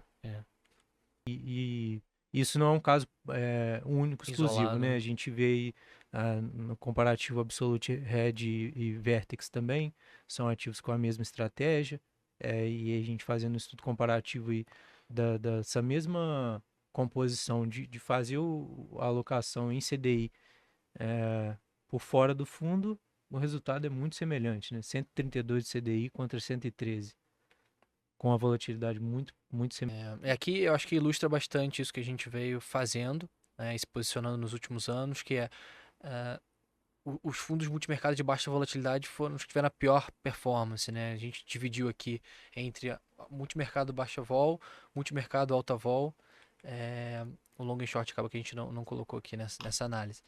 Mas muito dele tendo dificuldade de superar o referencial, porque tem uma parcela grande de CD ali dentro da carteira. E aí com o custo de 2%? Com o custo de 2% ele tem muita dificuldade de superar tanto a média dos seus pares quanto o próprio referencial. Uhum. Então, se for para a gente correr o risco, a gente abaixa um pouco essa exposição e tenta ganhar aqui nos de alta volatilidade. Aí são fundos, cada um vai ter uma peculiaridade, né? São estratégias bem distintas entre si. Então, avaliar, nem todo mundo vai ter essa composição de carteira, né? Às vezes a gente gosta de trabalhar um pouco mais a depender do perfil do investidor. O Vista, por exemplo, que é esse verde, você pode ver que ele tem uma volatilidade muito elevada. Então, é trabalhar em situações pontuais. Então, uma classe que a gente vem para o viés neutro, né? A gente sai ali de um viés negativo no ano passado, 2025, justamente porque a gente percebeu que era uma classe que a gente precisava olhar um pouco mais a fundo para ser um pouco mais, para ser mais diligente, para ter um resultado, né? mais seletivo, trazer um resultado mais consistente. E aí a gente vem para esse viés mais neutro, mas deixando claro, né, que a gente tem um posicionamento, a gente gosta da classe e tem bons ativos aí pra gente se posicionar. Só tem que estar no veículo certo, né? Tem que estar no veículo certo, exatamente. E aí não só na casa, mas também aonde você vai alocar. Igual eu comentei, também evitar multimercado. Assim, não dá para você ficar completamente fora se você não tiver, a depender do tamanho do teu patrimônio. Mas tentar explorar ele com a melhor otimização tributária, que é através de fundo de previdência. Lembrando que os fundos multimercado você pode investir, a maioria deles hoje, a grande maioria deles, você vai ter uma versão para todo mundo investir e tem uma versão previdência dele, que vai ter um nível de retorno e risco muito comparável, só que o benefício tributário é absurdo, então vamos só ficar atento a esse ponto. Então agora vamos falar um pouquinho de bolsa, né? Essa classe que o brasileiro está um pouco machucado, né? Devido a muitos anos. Já esqueceu, né? O brasileiro já esqueceu que tá machucado, né? Já esqueceu. Pega um mês de janeiro desse, assim, de repente já esqueceu completamente que a bolsa fez ele sofrer, né? Que ficou 3 anos, né? Não, nem lembra, agora sofrendo. já nem lembra mais. Fala assim, meu Acabou, Deus. agora é bull market de novo. Bull market total. Mas lembrando, né? Tá sendo a alta mais silenciosa, a gente tem percebido isso. Agora começou um barulho. Agora né? começou, pô, mas também, né? Mas foi com um o segundo resultado semestre, uma performance muito positiva da Bolsa Brasileira e realmente foi pouco falado, né? As pessoas estavam muito subalocadas em Bolsa. Você tem a pessoa física que foi saindo da Bolsa e comprando renda fixa nos últimos anos. Talvez em excesso, né? Assim, desde que respeitando o perfil, né? A gente sabe que o perfil é o mais importante, né? Você respeitar ali sua capacidade de tolerância a risco, mas acho que o investidor acabou saindo um pouco demais, né, da renda variável. Eu acho que tem alguns pontos da renda variável que a gente pode discutir aqui. Muito se fala, né, que a Bolsa tende a performar bem nesses momentos de corte de juros, e muito disso vem de uma antecipação dessa expectativa de corte de Selic. Mas eu acho que o principal fator foi a entrada do estrangeiro, né? No Brasil a gente tem um diferencial de juros muito grande em relação ao mundo. Então a gente tem uma Selic ali pagando por volta de 15%. Só isso já atrai, já brilha os olhos do investidor estrangeiro. E agora ele está começando a olhar para o Brasil como um possível candidato, né, a receber essa alocação. Exato. Então, você tem um investidor saindo dos Estados Unidos, um pouco preocupado com o rumo que tem tomado, e olhando para possíveis geografias onde ele pode expor o capital dele. A China foi uma que já subiu bastante no ano passado, e a América Latina volta a ser falada, né, nesse contexto de diversificação e alocação global. A gente viu que México, Colômbia e Brasil foram performances interessantes ali e a própria Argentina, né, para o investidor que olhou para essa diversificação global. Eu acho que essa performance da Bolsa tem muito disso, né, desse fluxo estrangeiro e não só essa antecipação de corte de juros. Claro que também vem, mas eu acho que esse corte de juros ele ainda pode fazer com que a gente tenha um ano feliz, né, em 2026. A manutenção desse cenário positivo aí, desse bull market que a gente está falando, porque ainda nem se materializou, e como o Pedro comentou, né, as pessoas ela faz a migração olhando para o indivíduo, pensando que a bolsa está dividida em 50% fora, 50% local, né, e aí tem mais uma subdivisão ali, mas no final ele olha o 15% nominal, ele fala da Selic e fala, pô, tá pagando tão bem, por que eu vou querer correr risco, sabe? Aí ele fica segurando. E de repente quando a Selic começa a cair, é um novo combustível para a bolsa ali, que é esse dinheiro migrando, porque tem muita gente, e aí a gente fala muito de viés aqui, então o status quo ali, o cara tá olhando e fala, pô, tá caindo, tá rendendo 1 ponto alguma coisa todo mês aqui na minha conta. 1 ponto alguma coisa, estou super satisfeito com isso. Mas de repente, quando isso cair para 0,7, 0,8, ele fala, putz, agora eu quero correr um pouco mais risco, e as notícias vão alimentar isso nele, né? A notícia vai chegar para ele e falar assim, a bolsa sobe 100%, 50%, 30%, sei lá, falando números aleatórios aqui. Então isso gera nele essa vontade de, caramba, eu tenho que mudar de cargo, vou para cá agora, sabe? Então a gente tem esse movimento ainda para acontecer, e o Rodolfo comentou também sobre fluxo, né? Aí ele falou, tem gente, o mercado americano tem dinheiro saindo de lá para se diversificar em outras geografias. Assim, não é que tem um dinheiro absurdo saindo de lá, mas é tanto dinheiro lá, e o mercado brasileiro é tão pequeno comparado com o mercado americano, que qualquer 1% que sai de lá e vem para cá é uma inundação de dinheiro que acaba alimentando a alta de tudo, né? Uma bolsa que está muito deprimida, né? A gente olha para o retorno aqui do Bovespa em dólar, principalmente em 2024, caiu 30%. Então você vê uma bolsa muito atrativa pro gringo, o que refletiu já nessa performance aqui de 2025, né? Muito concentrada ali no final do ano. Aqui a gente já colocou também o retorno de janeiro de 2026, que continuou muito forte com essa entrada de fluxo de capital. Então é um bom momento para as ações brasileiras depois de um longo inverno. Depois de um longo inverno. E eu acho que tem um ponto, né, que a gente comentou bastante, que esse fluxo ele veio muito via ETF, muito via passivo. Então essa alta foi muito concentrada no Ibovespa, no índice, né? Então quando a gente olha o que subiu, foi Petrobras, Vale, Itaú, Banco do Brasil. Então, a gente ainda vê que tem uma oportunidade muito grande na bolsa nas small caps, nas empresas de menor valor de mercado. Elas estão esquecidas, assim, a gente vê empresas que estão sendo negociadas muitas vezes ao valor que ela tem de ativo, de valor que ela tem em caixa, valor de mercado. É empresa sem dívida, então realmente tem uma oportunidade grande ali nas small caps. Eu estava vendo um gestor comentando que ele colocou assim, né, a bolsa está cara, a bolsa brasileira, mas o mercado brasileiro tem muita oportunidade ainda, porque está caro é o Ibovespa, né? E nem necessariamente eu acho que está caro, né? Que ele subiu bastante. Foi difícil para os gestores de fundos superarem a gestão passiva do Ibovespa. Foi. E até a gente vai ver um pouco à frente, né?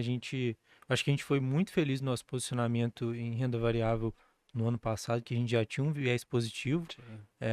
Esse viés se consolidou nesse resultado, mas acho que a gente ainda continua, principalmente com esse viés positivo, por esse ponto que o Rodolfo falou. Acho que ainda tem muita oportunidade. A gente consegue fazer uma seletividade desses fundos de ações que a gente recomenda aqui na empresa, assim, de uma forma muito boa. Então, a performance que os fundos que a gente recomenda, eles conseguem trazer historicamente é muito positiva. Então, é uma classe que a gente ainda continua bastante otimista, principalmente porque são fundos ali que conseguem enxergar essas empresas que ainda estão descontadas, que ainda Uhum. tem uma perspectiva muito positiva de valorização, e mesmo assim estão conseguindo surfar essa onda positiva do Ibovespa, né? Eu acho que essa seleção em 2026 vai ser muito importante, né? Muito. O que você vai comprar ali para sua carteira. Os próprios fundos de gestão ativa conseguem fazer um bom trabalho, ou às vezes se expor setorialmente, ou vir algum estilo, né? Por exemplo, eu comentei de small caps, a gente consegue comprar um ETF específico dessas empresas. Então é ter essa diligência, porque eu acho que tem um caminho, né? E Então, quando a gente olha a queda da Selic, você olha para o mercado de renda variável, para além do fluxo, uhum. tem um alívio absurdo, né? Você olha para as empresas todas, tem um endividamento lá relevante, né, no balanço delas. E aí, quando você pega um cenário com dívida, com Selic, que é o índice referencial, saindo de 15 para 10, você tem um alívio na linha final deles ali de juros mesmo, ou de Uhum.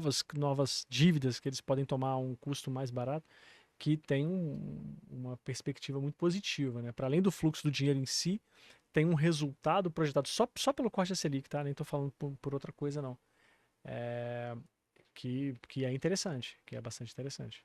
E quando a gente olha para a performance setorial em 2025, acho que reflete um pouco já essa antecipação, né, do corte de juros. Então, a gente viu o setor imobiliário ali, que é muito correlacionado com o Selic, subindo 81% já, muito desse investidor antecipando esse corte de juros. A gente vê outros setores ali, como utilities, energia elétrica, né, que tem uma volatilidade menor, conseguem performar bem nesse período também de Selic mais alta, performando muito bem no ano de 2025.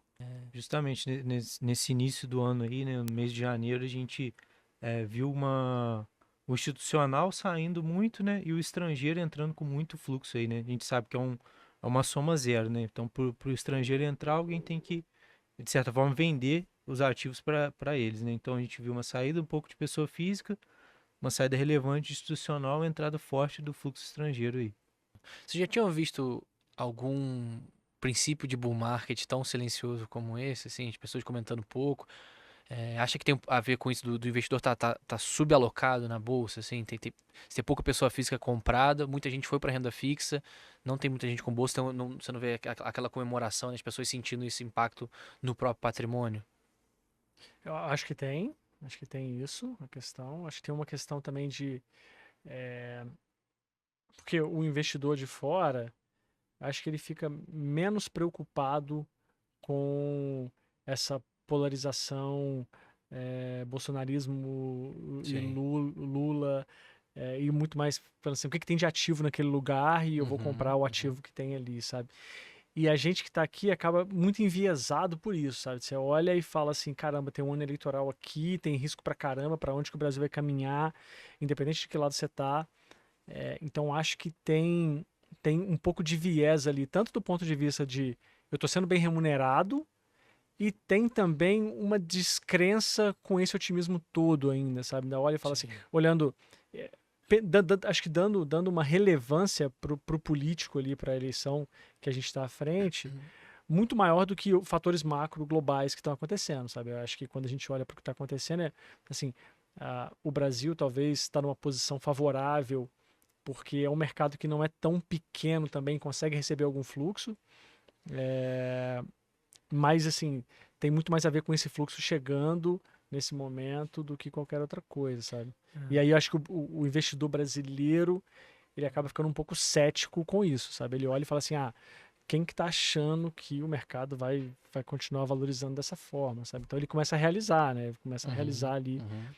O investidor brasileiro que ele quiser ser pessimista, ele consegue, porque ele vê, tem ano eleitoral, tem Selic muito elevada, Exato.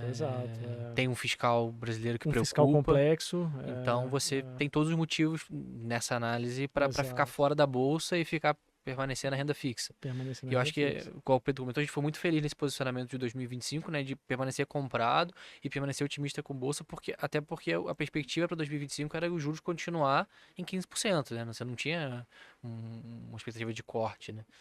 A gente começou a alimentar isso mais no final do ano, falando que ia acontecer no começo de 26. Então, essa reação demorou um pouquinho, né, para a Bolsa Brasileira entregar. Então, em algum momento ia acontecer. É isso que a gente comenta, né? Assim, não vão te avisar que, ó, agora o juro tá baixo, agora a Bolsa vai voltar a performar. Não, isso já aconteceu para quem foi paciente. E a gente vai ver esse movimento, que eu acho que ainda tem um movimento para acontecer, uma alta. Mas depois o pessoal vai ver, caramba, isso aqui tá subindo. Vai olhar para a performance do ano passado, talvez olhar para a performance desse ano e falar, a bolsa é um ótimo ativo, vai pagar caro. E a gente tem, é interessante ver, né? A gente tem muito cliente fora do Brasil, né? Sim. E aí esse cliente fora do Brasil olhava o Brasil até pouco tempo atrás com, caraca, esse Investível, país né? é investível. Ininvestível. E de repente a gente recebe agora, tipo, dos nossos clientes, cara, eu quero ir no Brasil, sabe? Eu quero investir em bolsa, sabe? E clientes que moram fora, na verdade não necessariamente ainda clientes, né? Mas tem muita gente procurando a gente agora nesse momento, muito querendo alocar no Brasil, sabe? Cara, você investe fora, investe no Brasil e eu quero avaliar como que a gente consegue montar uma carteira. Minha carteira está toda fora e como que eu consigo aproveitar esse momento no Brasil, sabe? Porque a notícia chega lá e de repente, sempre quando a gente olha assim, essa ação subiu muito e todo mundo fala, nossa, eu devia ter comprado, mas tem sempre aquela galera que continua comprando um pouquinho ainda, sabe? E quando a gente olha para a bolsa, assim, de repente eu falo assim, Brasil sobe 84%, foi o gráfico que o Rodolfo mostrou ali, em dólar. Exato, o cara olha isso, claro que vai ter alguém que vai falar, nossa, tá muito caro, mas assim, sempre tem uma narrativa por trás para justificar a manutenção do aumento, sabe? Então, assim, tem um fluxo que vem aí a rebote, e a gente sente isso, assim, é muito legal que a gente vivendo o atendimento ao cliente na ponta, é que você vê ele fazendo esse movimento, sabe? Então, assim, você vê mais clientes, que a gente tem alguns clientes internacionais aqui, mais clientes cada vez mais interessados no Brasil, sendo que há 2 anos atrás era assim, cara, eu quero correr do Brasil, não quero tocar no Brasil, sabe? E de repente agora... Ou a gente via o cliente estrangeiro que gostava do Brasil por conta só da renda fixa. Então fala assim, não. Perfeito. Falava assim, renda variável é exterior e renda fixa é Brasil, porque eu quero aproveitar essa diferencial dos juros. Mas agora, porque você teve um ano de valorização da Bolsa Brasileira muito, muito expressivo e o dólar caindo. Então você vê os dois efeitos ali, o cara olha 84% e fala, Brasil acabou o risco, né? Então, acabou o risco. Eu até queria aproveitar essa deixa do Luiz, comentando do investidor que está lá fora, para a gente falar um pouquinho do investidor nacional, né?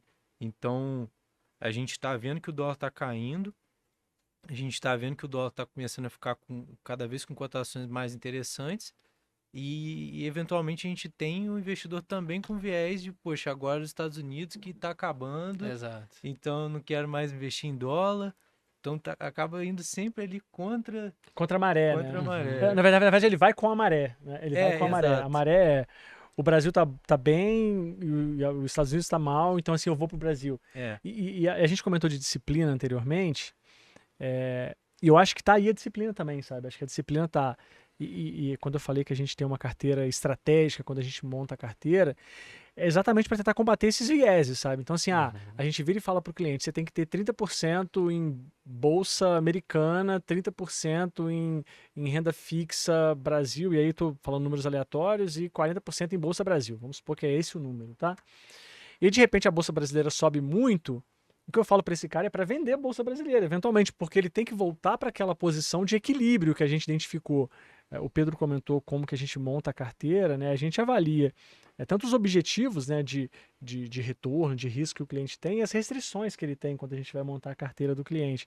Então fica tudo definido ali, fica estabelecido na política de investimento e o que a gente tem que tentar ser é rigoroso com o nosso cliente de falar, é hora de vender bolsa brasileira quando está subindo muito e vice-versa. Agora, o mesmo movimento agora a gente fala com o cliente, o dólar caiu muito e a gente vai chegar para ele e vai falar assim, cara, talvez é hora de voltar a comprar dólar, sabe? Então, e para evitar isso de, talvez é hora, o que, que a gente está achando? Por isso que a alocação estratégica ela é importante, porque você vai olhar lá, eu tinha que ter 30% em bolsa americana, de repente eu estou com 20% agora. Cara, e aí bolsa americana, renda fixa americana, renda fixa internacional, a gente recompõe essa alocação, sabe? Então, e evita esse viés que o Pedro comentou, que é agora que os Estados Unidos está com essas notícias todas ruins, eu vou sair com todo o meu dinheiro de lá de repente e vou trazer para cá para comprar alguma coisa que já está muito valorizada e fica nesse fluxo. E de repente os Estados Unidos volta, ele vai lá e traz o dinheiro de volta para os Estados Unidos Aí e você fica sempre pagando comprando caro, sabe? Sempre comprando caro. Vendendo barato, Vendendo barato, caro. comprando caro E sempre. você comentou do viés, esse viés muitas vezes o nosso próprio viés, né, como consultor. Porque Exato, a gente está todo exatamente. dia A sendo gente tá bombardeado de bombardeado notícias. de notícia. E aí por isso que é importante ter essa alocação estratégica, essa política de investimento bem definida e bem alinhada com o nosso cliente, para que a gente mantenha a diligência e evite esse viés, sabe? Assim, a notícia está aí, as informações estão aí, e quando existe a notícia, é muita narrativa. E quando existe, na verdade, um número realizado como esse, tem muita narrativa que vai alimentar esse otimismo, sabe? Então, vai ter muita gente criando narrativa e criando dado, o dado tá ali, manipulando o dado de uma forma que fala, nossa, tem todo o fundamento possível. E eventualmente tem um fundamento, sabe? Mas eventualmente a gente vai estar errado. E é importante a gente ter algum lugar que fala pra gente, vamos manter a disciplina. A disciplina é muito importante para que a gente não fique querendo surfar a onda no momento errado. Mas para fundo de ação a gente acaba olhando muito pouco para essa janela de tempo, né? Um ano quer dizer, a gente comentou aqui da importância de você estar sempre investido, a depender do seu perfil, claro, mas ter uma parcela ali em bolsa.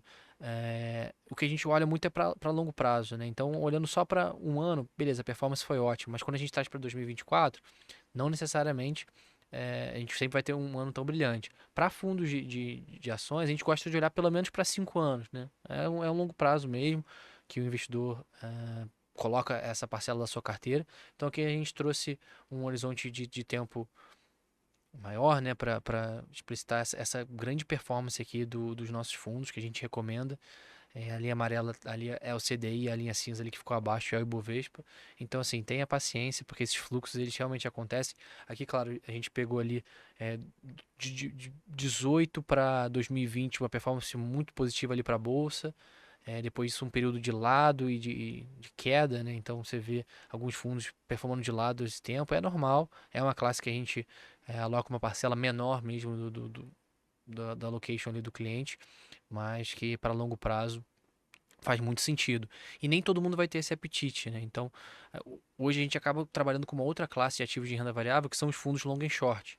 Então, não necessariamente o cliente vai ter esse apetite para risco, essa volatilidade de bolsa brasileira.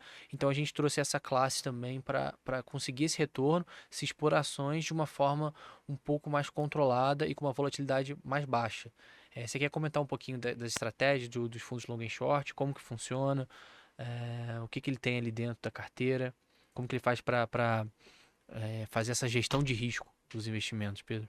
Perfeito. Essa é uma classe que a gente tem gostado bastante dentro da parte multimercado, que é justamente aquela classe ali que a gente vai ter uma volatilidade média, né? Nem tão baixa e nem tão alta quanto dos fundos de ações, né? Essa estratégia long and short é justamente os ativos que conseguem atuar na ponta comprada, né? Então se expondo ali a renda variável, quanto na ponta vendida, que é essa ponta short, né? Que a gente diz. Então são ativos ali que conseguem às vezes entregar uma performance quando o índice Bovespa, por exemplo, não está indo tão bem, como é o caso ali do Real Investor, que é um fundo que a gente gosta bastante. Então ele está ali vendido em Bovespa e está comprado em ações que a gestora entende que tem uma boa perspectiva. Que vão superar o índice, né? Exato. Então quando tem uma queda mais relevante no Ibovespa, o fundo mesmo assim consegue entregar, né? Então é até uma coisa um pouco contraintuitiva, né? Imagino que você tem um fundo que tem exposição a ações e o índice de ações, principal índice de ações brasileiras foi mal e o fundo consegue entregar um resultado muito bom, né? Então a gente gosta Ele bastante consegue disso. apostar na queda, né, de algumas ações Exato. específicas. Então, muitos desses fundos eles utilizam algum processo de análise para selecionar por temas. Então, eu vou vender aqui as ações que, na minha visão, são as mais caras do índice. Exato. Vou apostar na queda delas e vou comprar as mais baratas. Então, alguns desses fundos conseguem fazer essas estratégias para performar independente ali do cenário. E é uma forma, claro, do investidor que é sofisticado ter isso e combinar junto com a alocação de bolsa para você conseguir ganhar também em períodos de queda. E para o investidor que é um pouco mais conservador e não tem exposição à bolsa diretamente, você consegue se expor via esse multimercado long and short. A gente acaba classificando como multimercado, mas basicamente o que eles têm ali dentro da carteira são ações, né?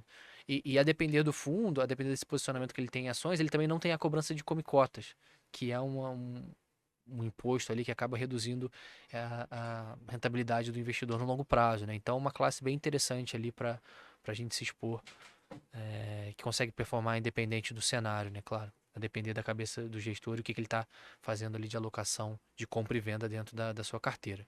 Para fechar a Bolsa Brasileira, em 2025 a gente estava com a cabeça com viés positivo, foi uma alocação ali que trouxe um bom retorno para nossa carteira. E em 2026 a gente continuou com esse viés, olhando muito para essa seleção, né? Então a gente acredita muito que pode ser uma das small caps, principalmente voltarem a performar aqui no Brasil.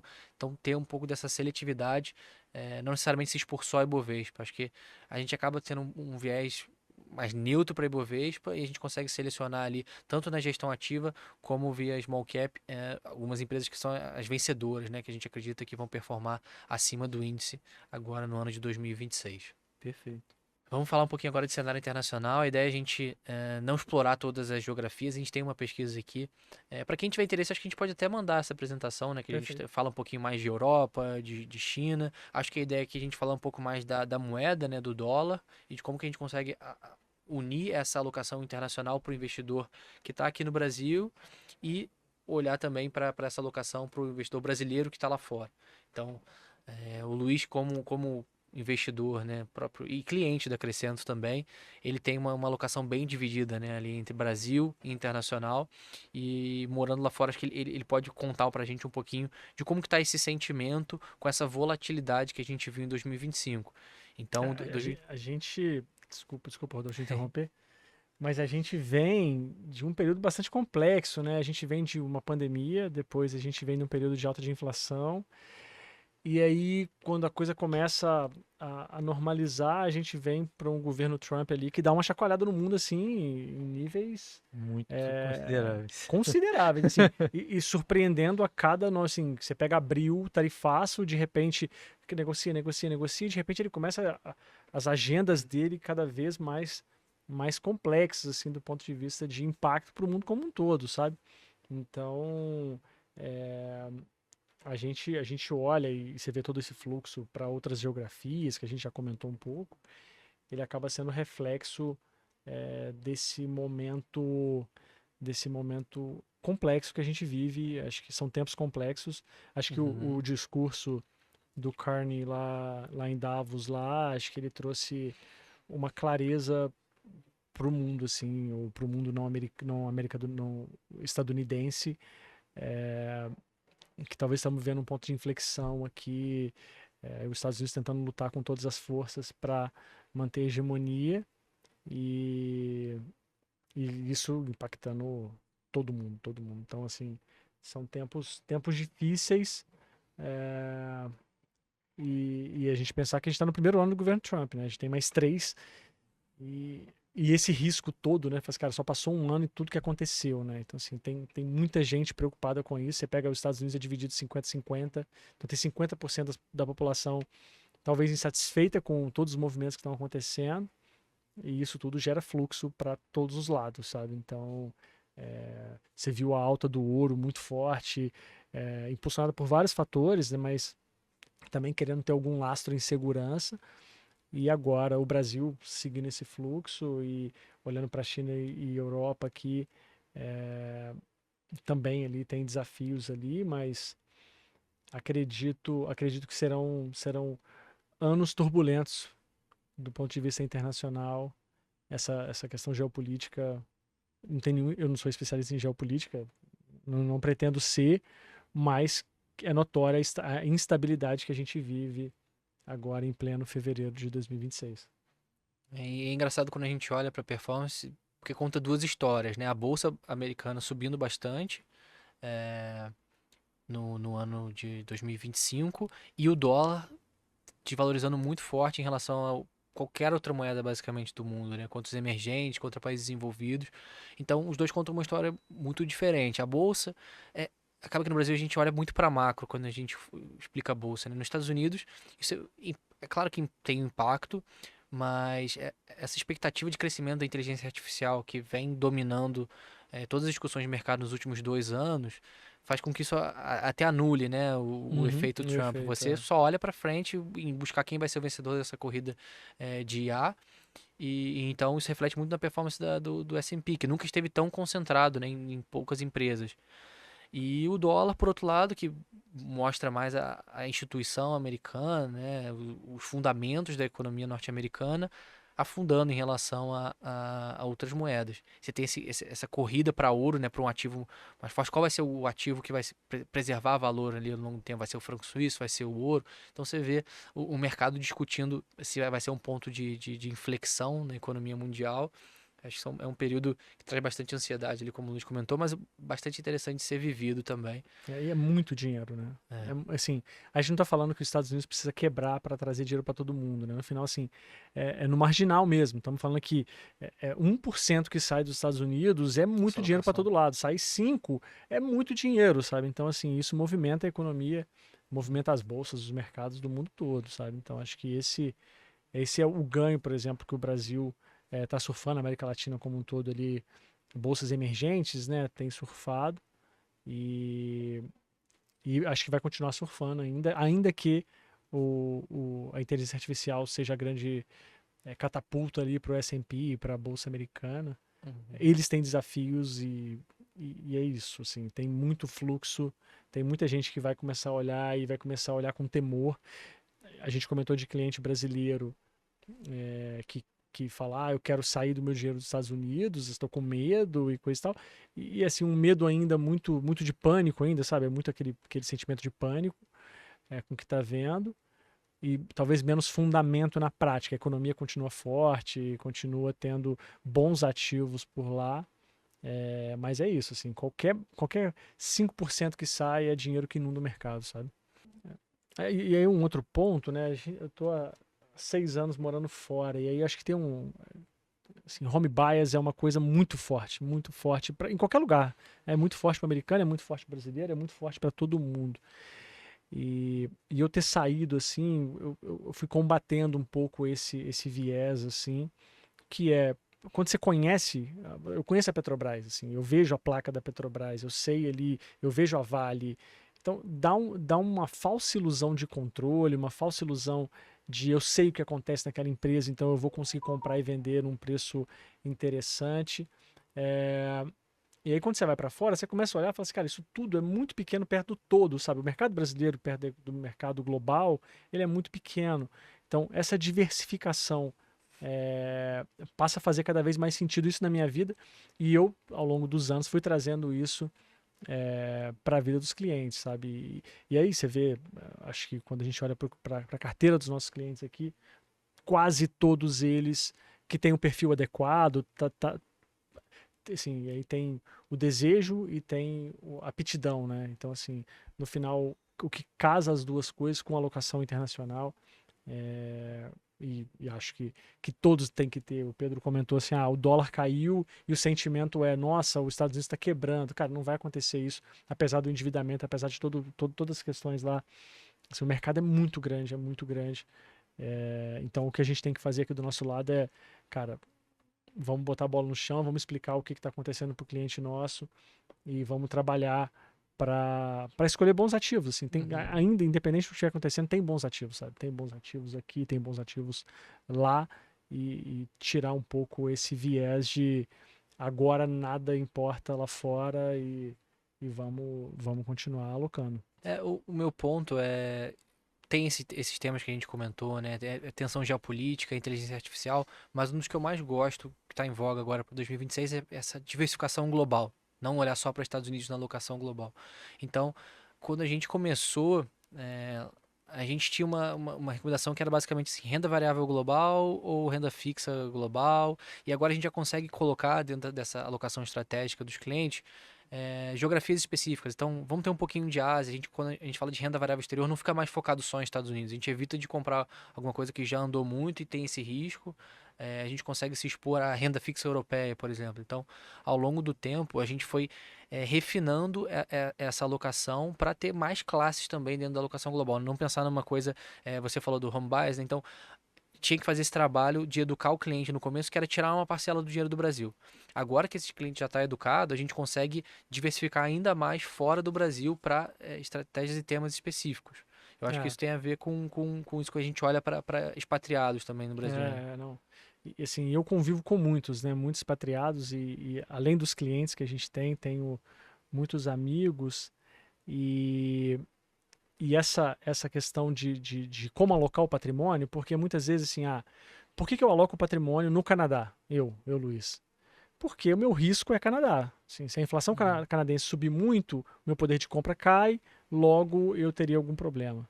Se eu deixo meu dinheiro no Brasil e o câmbio canadense valoriza muito, o meu poder de compra ele sofre muito. Então eu acabo tendo uma carteira diversificada, muito por quê? Porque eu quero viver no Canadá no longo prazo. Então logo eu quero ter grande parte do meu patrimônio. é, e aí olhando assim, mais no Canadá do que no Brasil, se eu fosse olhar, mas também diversificando internacionalmente, porque quando eu olho para o Canadá, eu falo, cara, a gente está fronteira com os Estados Unidos sofrendo de todo lado, cada dia uma nova ameaça do Trump, e que isso impacta muito a nossa economia.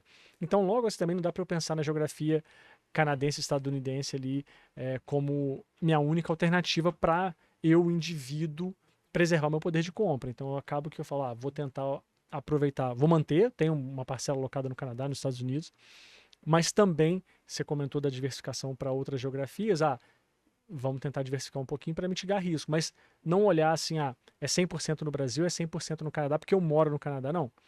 É um percentual relevante no Canadá, porque é aqui que eu moro, é aqui que eu quero construir minha família e construir minha família e minha vida.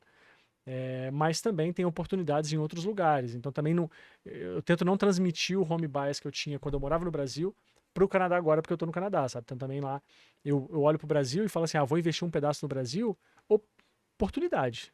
Oportunidade e risco, né? Porque também tem muito amigo meu que fala, eu quero me aposentar no Brasil. Então, você pensa assim, se ele tiver R$ 0 no Brasil e de repente o Brasil vira a Uhum. grande bola da vez, talvez quando ele se aposentar ele não consegue comprar nada no Brasil também, sabe? Então, se o plano dele, se o planejamento dele de longo prazo tem uma perna no Brasil, cara, vamos ter um pouquinho no Brasil, sabe? Talvez uma parcela relevante no Brasil. Tem gente que está mais perto desse momento de aposentadoria e muita gente cogita se aposentar e voltar para o Brasil. Então, vamos ter patrimônio no Brasil. Agora, não, tipo assim, meu plano é morar no Canadá, no Brasil não é uma opção. Tá, então assim, você só vai investir no Brasil do ponto de vista de alocação global, aonde que tem oportunidade para investimento. Não Uhum. necessariamente porque eu sou brasileiro, eu vou ter dinheiro no Brasil. E até, acho que pontuando um pouco ali da Eurozone, né? A gente tá falando, quando a gente fala aqui de Europa, a gente não tá falando, é, a gente tá falando de empresas que, de um modo geral, elas têm abrangência global, né? Então vão Uhum. ser ali as grandes multinacionais do planeta, né? Então, é, investir em Europa não é necessariamente acreditar que a economia da Europa vai bombar, até porque já é uma economia bem desenvolvida, né? Mas são Uhum. empresas que têm abrangência global. Então, acabou ali tendo uma performance muito boa no ano passado, por exemplo, e não dependendo necessariamente da economia da Europa ter um super desempenho. Perfeito, perfeito. Exato. Acaba que para a Europa a gente acaba tendo preferência agora pela renda fixa, né? Não necessariamente lá você tem um retorno muito expressivo em taxas de juros, mas a gente consegue alocar em alguns títulos de dívida de empresa interessante para tirar esse efeito do dólar puramente, né? Acaba que a economia europeia, a gente tem que ser muito seletivo, né, nessa seleção de Muito. ações. Quando a gente compra a bolsa, tem muita coisa ali que é mais ligada a consumo, né? A bolsa europeia é muito ligada a esse fator, então a gente tem preferência hoje pela renda fixa na Europa, né? E até um ponto aí, falando de renda fixa no exterior, né? A gente sabe que é, o Trump está indicando um novo presidente para o Banco Central dos Estados Unidos, né? Então é possível que a gente venha aí com uma queda de juros, entre aspas, um pouco artificial, né? Então a renda fixa lá perde um pouco do interesse, a gente perde um pouco do interesse pela renda fixa. Você pode ter um efeito rebote lá, né? Ele sai Exato. cortando muito juros agora e essa inflação voltar, e o país talvez entrar numa recessão, e como você ter que subir esses juros e cair ali numa estagflação.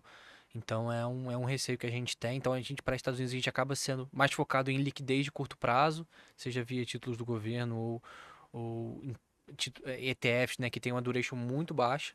Para os Estados Unidos, a gente acaba preferindo alongar um pouco mais na Europa, que a gente tem conseguido ali por volta de euro mais 5, euro mais 5,5, que é um valor interessante ali, né, para exposição global a essa moeda.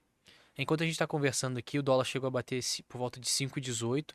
E o que você acha, Pedro, para o investidor brasileiro? A gente tem essa perspectiva de volatilidade para os Estados Unidos para esse ano, mas quando a gente olha para um prazo um pouco mais longo, será que é um bom momento para a gente dolarizar um pouco a carteira do cliente? Você aumentaria muito essa exposição ao dólar? Ou seria uma alocação conforme o perfil, né, desse cliente? Eu acho que nesse momento é um momento da gente ter um viés mais estratégico, né? Assim, a gente focar ali, se a gente pensa que para aquela pessoa a descorrelação com o Brasil faz sentido, né? Porque justamente o dólar tem esse objetivo, a alocação exterior aí, geralmente dolarizada, né? Tem esse objetivo de ser descorrelacionada com os ativos brasileiros. Eu acho que faz sentido sim, a gente está entrando em patamares um pouco mais interessantes na precificação do dólar, mas claro, é importante preparar o investidor também que pode ser que não seja o fundo ali, né? Talvez a gente não tenha chegado na Uhum. cotação mínima, talvez ainda caia um pouco mais, caia por algum tempo, da mesma forma que no início do ano estava 6,20, né? Então a gente tem que ir fazendo aqueles aportes graduais e não ficar tentando necessariamente acertar. Poxa, eu tô no topo, agora eu vou vender, agora eu tô na mínima, agora eu vou comprar. A gente sabe que é muito mais difícil acertar isso do que ter estrategicamente uma alocação estrutural e aproveitar momentos que se tornam oportunos para a gente gradualmente fazendo as alocações. Concordo 100% com você. Acho que assim, ser menos tático no dólar, né? De ficar comprando e vendendo, tentando achar esse Tentando time. achar o momento perfeito, né? Mas acho que assim, para quem tem uma exposição baixa ainda exterior, acho que é um bom momento da gente se expor, mas não buscando prever quanto é que vai ser o dólar esse ano. Acho, né? Tanto que a gente coloca um viés neutro, com um foco um pouco maior para positivo, né? Porque acredita que quem não tem que ter um pouquinho de Quem não dólar e é um tem, bom tem que ter. momento de se expor. Não falando que vai performar muito bem em 2026, mas para você levar para sua carteira previdenciária, acho que faz total sentido, né? Essa exposição à moeda. Você pensa diferente, Luiz? Não, concordo plenamente, assim, eu tenho até um desafio falando em casa, assim, que é ah, a gente sente tudo que está acontecendo, né? Sente, assim, você tem toda a razão e de repente tem toda a emoção de viver aquilo acontecendo, né? Então, assim, enquanto eu olho e falo, poxa, a gente deveria estar comprando mais dólar, tem todo assim o temor e aí a emoção falando mais alto que bota um pouco o pé no freio, sabe? Então dentro de Uhum. casa assim a gente tem muita conversa eu e a Jaque do tipo, o que a gente vai fazer agora? Continua comprando ou a gente para, sabe? Continua comprando, a gente para. E ainda que talvez racionalmente eu deveria estar ali, a gente deveria estar olhando e falando assim, vamos comprar um pouco mais, mas cara, a emoção ela é presente em qualquer indivíduo. E eu com toda a minha qualificação técnica, ainda assim, eu sinto. Então, quem que me ajuda a fazer isso? Rodolfo me ajuda. Rodolfo chega e fala, não pare de comprar. E ele senta comigo com a Jaque e vai falar. é, eu entendo, a gente sentou agora recentemente, Uhum. ele falou, eu entendo exatamente o que vocês estão sentindo, assim, o medo, ele faz sentido, mas a razão está aqui para te mostrar que você deveria continuar se expondo ao dólar, sabe? A gente definiu uma alocação alvo, né, para chegar nessa divisão. vamos perseguir ela. Vamos perseguir, Assim. vamos perseguir. Agora tá mais barato levar, mais né? No final barato, do né? dia é isso, né? Essa locação ficou um pouco mais longe, né? Porque o real aqui, os ativos aqui no Brasil acabaram se valorizando mais. E aí, nesse momento você trava, né? Fala assim, não, então talvez seja melhor a gente comprar um pouco mais do Brasil, Um né? pouco Vamos mais de ficar mais no Brasil, Brasil agora. exatamente. A coisa começou a melhorar um pouco. De fato, não, a gente quer perseguir ali o recomendado e justamente para evitar o pagar caro aqui no Brasil agora. Nem que eu acho que esteja, né? Mas lá fora tá atrativo. Perfeito. E aí o que a gente definiu também foi talvez colocar um pouco mais em euro, né? De descorrelacionar, porque a gente aumenta a exposição global e não necessariamente é a moeda, o Exatamente, dólar, exatamente. que essa incerteza está muito forte no ano de 2026. Muito bem. Acho que foi isso, né? Passamos, no geral, pela maioria das classes.